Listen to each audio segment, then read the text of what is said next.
volta com o nosso programa Espaço Cidadão, na TV União, a TV do Cidadão. E agora vamos conversar com o Júnior Souto, que é presidente estadual do Partido dos Trabalhadores. Seja bem-vindo ao nosso programa Espaço Cidadão. Boa noite.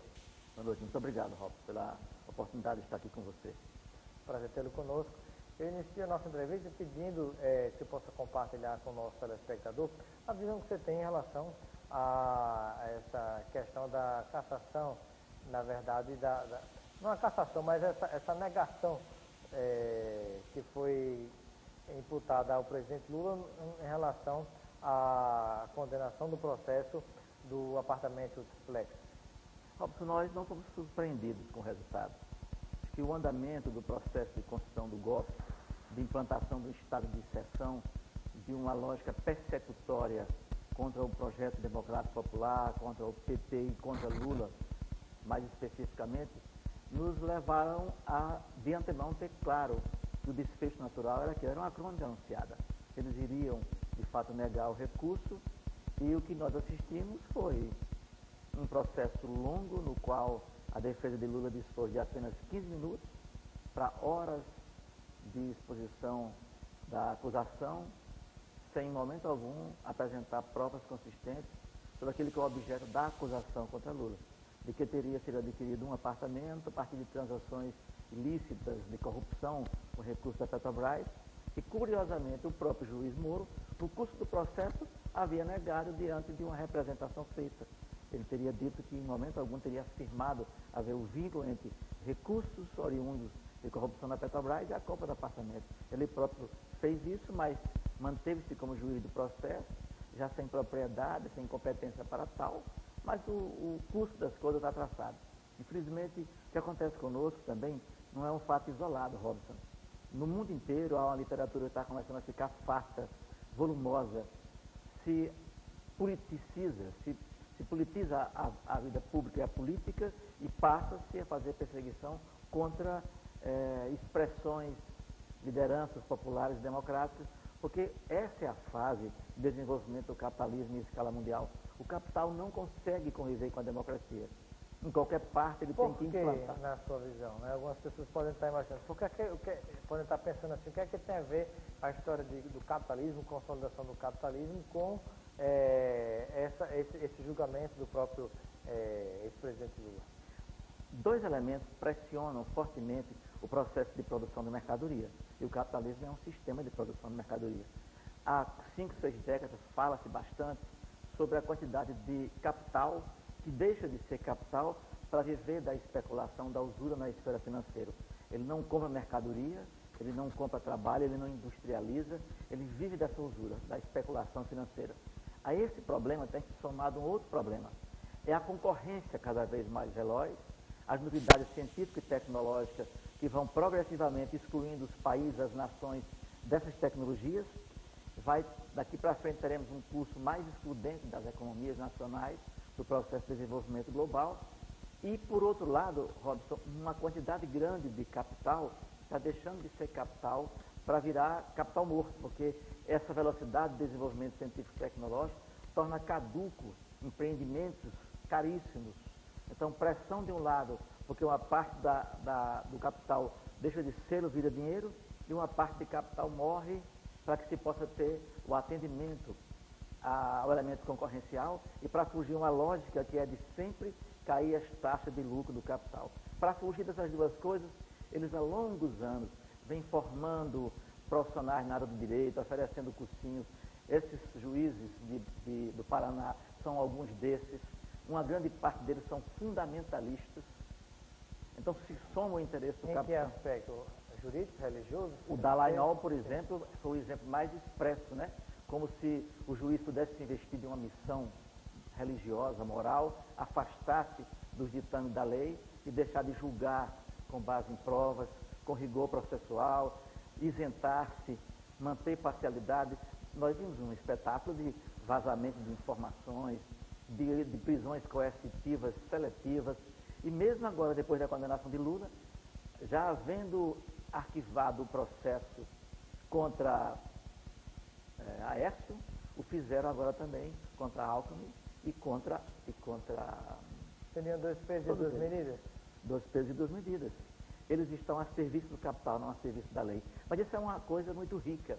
Nós estamos aprendendo que a questão de justiça não é a questão da lei, é a questão de poder. E nós temos que relacionar de modo diferente e fazer as disputas políticas futuras. Eles estão nos ensinando, nós estamos aprendendo. E nós vamos responder progressivamente, de forma mais dura, mais contundente, para enfrentar essa lógica que impõe a sociedade em estado de exceção. O que vocês compreendem como impor progressivamente uma resposta a esse movimento que está acontecendo? Significa que as lutas sociais, a defesa do direito do trabalho, porque esse é um elemento central em toda a parte do mundo, reformas trabalhistas e reforma previdenciária, porque para fugir daqueles problemas que eu mencionei, eles precisam reduzir o custo do trabalho. O capital precisa acumular para se relançar, mas vai tentar fazê-lo ao custo de miséria social ampliada, porque é isso que está claramente apontado com as ações que estão sendo empreendidas em toda parte do mundo. A América Latina tem sido alvo de um ataque poderoso nessa área, desestabilizar governos democráticos. Nada disso é por acaso. Existe uma centralidade política que orienta o conjunto de ações e não é mais possível reduzir isso à ação do governo americano, a ações concentradas enquanto ações de governos interessados na ordem mundial. Hoje o próprio setor, o capital financeiro, com suas instituições mundiais, organizam, financiam, e é o que faz com que os grupos de direita... ultra países, digamos assim, está acima de países que antes atuavam de uma maneira mais forte, eram mais protagonistas nesse sentido. Não tem a menor dúvida, é uma estratégia de natureza internacional que tem incidência aqui. Aqui a bola da vez é Lula, mas já foi Kirchner e outros tantos que fizeram em outros países latino-americanos, que fizeram em países de outros continentes, mas é uma forma de judicializar a política. Mas e não isso precisa mais de significa, em termos dessa reação que vocês colocam, isso significa algum enfrentamento de alguma ordem, de ocupação de propriedades, de ocupação de espaços de poder, ocupação física, me refiro, ou de fazer algum tipo de movimento armado em contrário? Como é que você traduziria isso na prática? O ataque aos direitos sociais, ao direito do trabalho, vai produzindo essas reações na sociedade. Mais desemprego, mais dificuldade de acesso a políticas que sejam compensatórias, falta de oportunidade de desenvolvimento de atividade em todas as áreas da economia, do pequeno, do médio, do micro. Isso vai criando os elementos para isso. E à medida em que as instituições de Estado revelam claramente o seu lado de classe, o seu lado classista, isso vai produzir, isso é lógico, adoração, isso é uma lei da natureza, adoração corresponde a uma reação. E essa reação tendencialmente virá. Eu tenho dito nas minhas conversas, por onde ando no Estado, que isso é só o começo. Nós teremos um longo período, e não é só no Brasil. Acho que a humanidade terá as próximas décadas de muita atenção, porque esse sistema mundial, ele está em crise. Ele vai produzir esses efeitos, essas estratégias. Eles não precisam mais de tanques, eles precisam de um controle midiático e de um controle do judiciário. Eles estão formando essas pessoas com as suas oportunidades de curso e capacitação, o que é a doutrina do direito que prevaleceu para que se pratique uma ação tão persecutória, o domínio de fato. A observação do que foi aquele julgamento, quantas horas falaram e deixaram de tratar do objeto da denúncia, fazendo considerações circulares, redundantes, especulativas, né? Como eles próprios disseram, eles não têm prova, eles têm convicção. E o direito não pode estar baseado em convicção do julgador. E dentro desse quadro, já tratando agora para a parte mais objetiva da nossa entrevista, né, quais são as perspectivas do PT neste ano de 2018? Insistirão com a candidatura do ex-presidente Lula até o fim? E eu pergunto até onde seria esse fim?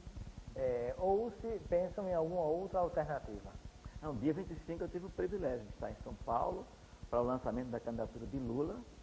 Hoje, aqui pela manhã, nós fizemos uma reunião da executiva estadual do partido e saiu uma indicação de uma data breve para começo do próximo mês, onde nós vamos também fazer o lançamento da candidatura Lula aqui no Rio Grande do Norte. Lula é o candidato do PT, o PT não tem plano B. Nós vamos, estou compreendendo uma coisa com clareza, nós vamos conquistar o direito à democracia nas ruas. Os instrumentos legais, as possibilidades de recursos serão todas utilizadas. Nós teremos direito a fazer... E se o mesmo acontecer, como tem acontecido até então nos tribunais? O que é que vai acontecer? Nós vamos ter direito a embargo infringente, nós vamos ter direito a recurso especial no STJ, nós vamos ter direito a habeas corpus, a ir para o Supremo sobre aquela tese de prisão com julgamento de segunda instância. Tudo isso deverá acontecer e a direção do partido, a sua assessoria, vai utilizar esse recurso. Mas nós temos convencimento, vai ser nas ruas, vai ser a mobilização social que vai dar consistência ao projeto político de preservar o Estado democrático de direito. Muitos questionam que essa mobilização social não aconteceu na hora em que, teoricamente, o ex-presidente mais precisaria, que foi o momento do seu julgamento. De modo suficiente. O povo mesmo, com exceção de alguns poucos militantes, não foi às ruas. Não, mas Porto Alegre nós tivemos 70 mil pessoas à frente do tribunal. Não, mas lá especificamente, mas em termos de mobilização no país inteiro. Sim, claro que a mobilização social, ela não tem ainda dimensão para dobrar esse tipo de investida contra os interesses do trabalho. Ainda não temos. Nós queremos trabalhar, nós estamos criando os comitês. No Rio Grande do Norte hoje nós estamos caminhando, nós temos mais de 80 comitês criados, mas no Brasil nós já somos mais de 4 mil comitês populares em defesa da democracia e do direito de Lula ser candidato. E essa campanha está sendo feita, Robson, por aqueles que sequer são do PT. Até quem já tem candidato a presidente, como é o caso do PCdoB, a Manuela Dávila tem afirmado, nossa candidatura defende o direito, o PSOL lançou uma nota, e nós temos que unificar o campo de esquerda e o campo democrático no Brasil, e quando eu falo campo democrático, um símbolo maior pode ser o Requião, né? Que ainda é uma reserva de nacionalismo, do qual o nosso empresariado se afastou completamente, nosso empresariado se aliou ao rentismo. O Requião seria uma candidatura alternativa a Lula? O PT não discute no momento isso, mas discutirá as dificuldades que terá que enfrentar em cada momento. Nós estamos afirmando, nós temos uma candidatura e ela é Lula, mas nós temos que dialogar com os nossos parceiros. O PT não pode. E onde entra o Roberto Requião nesse aspecto? O Roberto Requião coordenou uma frente nacional em defesa do Estado de Direito. Ele esteve aqui há um pouco mais de um mês aqui no Rio Grande do Norte. Mas ele poderia ser candidato a presidente mesmo, acredito ou a vice, que algum outro cargo? Requião é filiado ao PMDB. E ele não teria chancela no PMDB, pelo contrário, né? Deve estar muito desconfortável no PMDB. Agora, Michel Temer deu uma declaração dizendo que seria justo que o próprio ex-presidente Lula tivesse o direito de ser candidato para que ele fosse nas urnas derrotado. E isso pacificaria o Brasil. Talvez gere problemas futuros o fato dele ser impedido de se candidatar para perder nas urnas, segundo a avaliação dele. Os movimentos sociais, ainda que não com a força suficiente, deixam claro que não vão aceitar essa fraude, essa interdição de eleição sem Lula.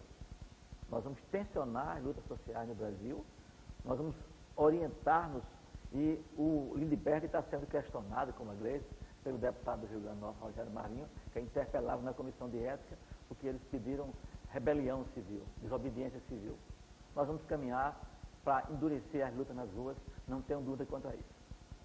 E eu pergunto, né, e no caso do Rio Grande do Norte, né, qual é a perspectiva de desenvolvimento de trabalho com vistas às eleições? Eleição estadual?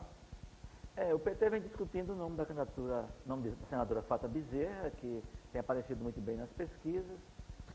Ela tem disponibilizado o nome para o debate, mas o protagonismo dessa questão, as iniciativas de estruturação desse projeto, primeiro não cabe porque há limites da legislação e também não cabe porque nós estamos concentrados na defesa do Estado de Direito, da democracia e da candidatura de Lula.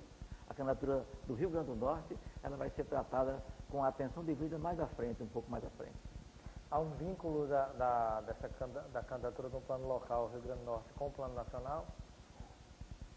Em alguma medida essa questão está posta, em que pese, eu venho ouvindo da senadora, a afirmação de que os compromissos que ela tem com o projeto nacional a conduzem a enfrentar essa grande tarefa, que é disputar uma eleição diante do estado de falência que o Rio Grande do Norte atravessa hoje, do ponto de vista orçamentário, financeiro, segurança pública, saúde, educação. É uma situação bastante crítica, é um legado difícil de administrar, mas ela dá todos os sinais que começa a se preparar para dar um passo à frente nesse projeto. Como você avalia, como presidente do PT, o risco, por exemplo, de que na hora em que há a separação entre essas duas forças que juntas, né, o atual governo, Robson Faria, o PSD, junto com o PT, com a senadora Fátima, derrotaram todos os ex-governadores que governaram o Estado até então, as oligarquias familiares, as oligarquias políticas familiares do nosso Estado, que há mais de 60 anos dominam esse Estado, e na hora que há o rompimento desses dois, não há o risco de que elas voltem ou derrotando os dois, ou fazendo em um momento de primeiro turno, em um momento de segundo turno, com que um dos dois acabe meio que obrigado a se vincular a algum desses dois, trazendo de volta ao poder todo esse pessoal que por eles dois juntos foram derrotados? De fato, esse é um risco do quadro político, Robson, mas eu quero apontar um outro elemento. O empresariado está correndo para tentar construir um projeto de candidatura estadual, e eles querem parecer como não políticos, como novo. Isso é um problema para a Zé Agripino e Garibaldi, porque o empresariado parece não querer chancelar, arrastar o peso do desgaste político que esses projetos também representam. E isso significa, por outro lado, o fortalecimento dos projetos alternativos. Haveria um risco de que as forças econômicas e empresariais se associassem abertamente, francamente, com o agripinismo e com o garibaldismo e pudessem consolidar um grande projeto semelhante àquele dos grandes acordos, dos acordões. Isso é uma possibilidade, não parece provável. Os movimentos que são feitos sempre dão a ideia de que o empresariado não quer... A colocação, a tentativa de novo acordão tem sido muito bem vendido como se fosse uma chapa forte. Por exemplo, com o Carlos Eduardo, que renunciaria à prefeitura de Natal, mesmo tendo assumido o compromisso de que não iria renunciar, ele renunciaria e deixaria a prefeitura com o Álvaro Dias, que foi indicado pelo primo dele, Henrique Alves, que está preso, mas coordenariam a prefeitura de Natal, e tendo ao lado o primo Garibaldi Alves Filho e o outro representante da oligarquia maia, que é o senador Zé Agripino. Isso daí, como é que você vê? Veja, as dificuldades são consideráveis para esses projetos, né? A imagem histórica que o Carlos Eduardo representou, de ser uma expressão do campo democrático, fazer uma associação com todas essas forças, seguramente terá impacto, principalmente no grande colégio de Natal e da Grande Natal. Ele deve dar ponderando em que pese, há 2 semanas, ter saído às ruas com ambos, né? Que parece sinalizar a disposição dele. Isso o afasta do PT, de qualquer chance de aliança? Claramente o PT vai dialogar com as forças democratas, não vai dialogar com as forças do golpismo. Existem pessoas ligadas ao próprio PT na administração de Carlos Eduardo. Pessoas históricas e mais recentes. Na administração atual tem pessoas históricas mais recentes ligadas ao PT, como também ao próprio democrata do senador. Está havendo algum acordo também com o PT? Não, em absoluto. O nosso problema é não ter estabelecido o devido processo legal com relação a esses militantes que estão integrando outros governos contra resoluções partidárias. É uma falha nossa, é uma limitação que nós reconhecemos. Agora, por delegação nossa, por mediação política nenhuma. O PDT é hoje um ator importante do diálogo nacional. Do plano nacional. Como o PSB, Robson. O PT Nacional está conversando com o PSB Nacional. Assim como com o PSOL. O PSB que já foi aliado, não do PT com Dilma na presidência, mas do PT com Lula na presidência, aliado aqui de Eduardo Campos, né? Perfeito. Eles estão numa disputa interna, em torno do Diretório de São Paulo, aqueles que querem manter essa aproximação com o projeto Temer e os que querem descolar disso, e nessa disputa interna criaram-se expectativas, e nós estamos em torno das expectativas no diálogo nacional com o PSB, e podemos trazer situações aqui para serem discutidas. Seria aqui no plano local uma parceria política com o deputado federal Ricardo Mota, que é do PSB? Olha, o diálogo nacional não está concluído, ele está aberto, eles estão conversando. Nós sequer sabemos se... Mas no plano local existe essa possibilidade? Não, nós não estamos dialogando, nós não temos um ambiente de diálogo com essas forças aqui, mas o diálogo nacional está estabelecido, está estabelecendo-se.